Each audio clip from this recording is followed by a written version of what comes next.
All right, then it is 21 minutes to 9. Good morning. We might have some journey on the way between now and 9 o'clock. We'll see. We're not giving too much away, although I think we might have done already. Let's have a little dig around the news then with myself, Alex, and Sian to bring you on us to stories you might not have heard.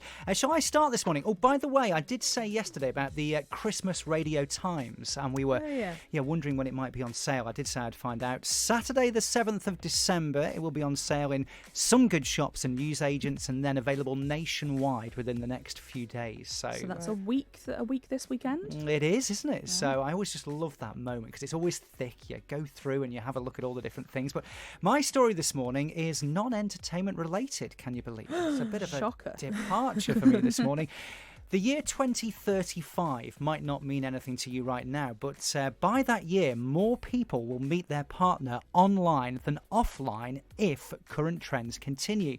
So this is all about new research by dating platform eHarmony and the Imperial College Business School. They've also pinpointed 2037 as the year when the majority of babies in the UK are born to parents who met via the internet. So once they've met, it takes them 2 years to procreate. That's about the size of it, yes. They're a bit slow in these areas. A whole big report has been carried out, as we say, and it found that around a third of relationships started between 2015 and this year that they began online, compared to only 19% between 2005 and 2014. So by 2035, it says the UK will reach the tipping point with more than 50% of relationships beginning online. Doesn't surprise me at all. It really doesn't. A lot of my friends are in really long-term, very serious relationships from meeting online, and it makes sense, doesn't it? Because if you go into a bar, for example, you can meet somebody based on your looks, but you could have nothing in common. I mean, what you're doing with a dating app is finding somebody that you're attracted to, and you can see all these things that you both like. So you're just narrowing the pool in a much faster way.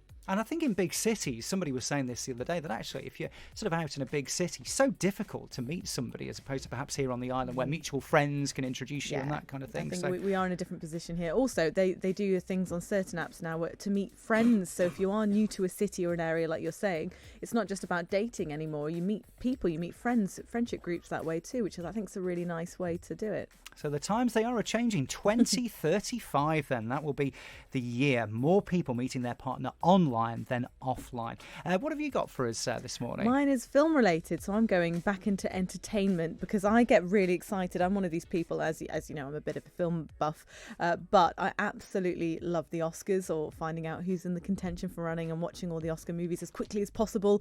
So when I watch the Oscars ceremony, I can know who if I think they're the correct winners and things like that. Basically, I'm a total nerd. So these are two films that have just been released pretty much at the same time, right at the end of the year, both in massive Oscar contention for the running. So one is a war film made by a James Bond director. We thought we'd get him in, wouldn't we? Oh, yes. And the other is the new version of Little Women, from the last woman to get an Oscar nomination, actually, for Best Director. That's Greta Gerwig, who was last nominated for Lady Bird. I don't know if you saw that with Saoirse Ronan, where she makes an appearance in Little Women as well. And they're both being billed as the best two films of the year. The other one is 1917. Sam Mendes, the director, you might know from... I'm trying to think. He's done loads of Revolutionary Road. What is his biggest ones? Yeah, well, Revolutionary Road was big, and the Donmar Warehouse, the theatre in London. He did loads of work there. Because is he still with Kate Winslet? No.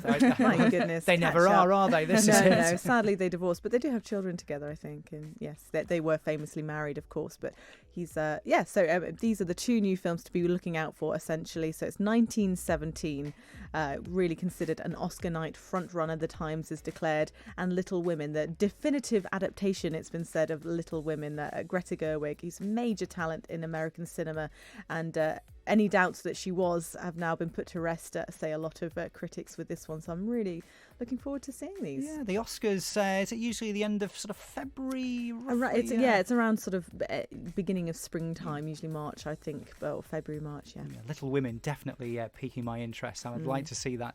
Sian, what have you got for us finally?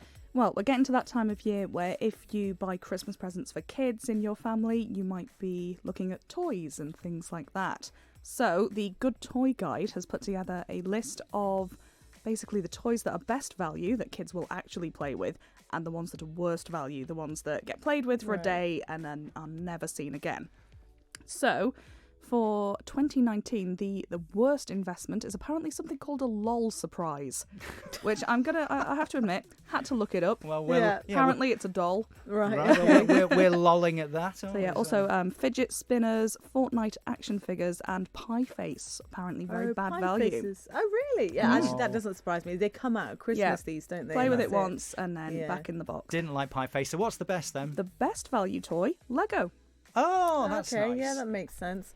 I always find when you buy things for kids anyway, they prefer to play with the wrapping paper. Well, it's so true, isn't it? And do you know what? Lego, don't stand on it, obviously, but it's great, isn't it? It just keeps going. Good to see it still there. Sort of very much at the top of the tree, no pun intended.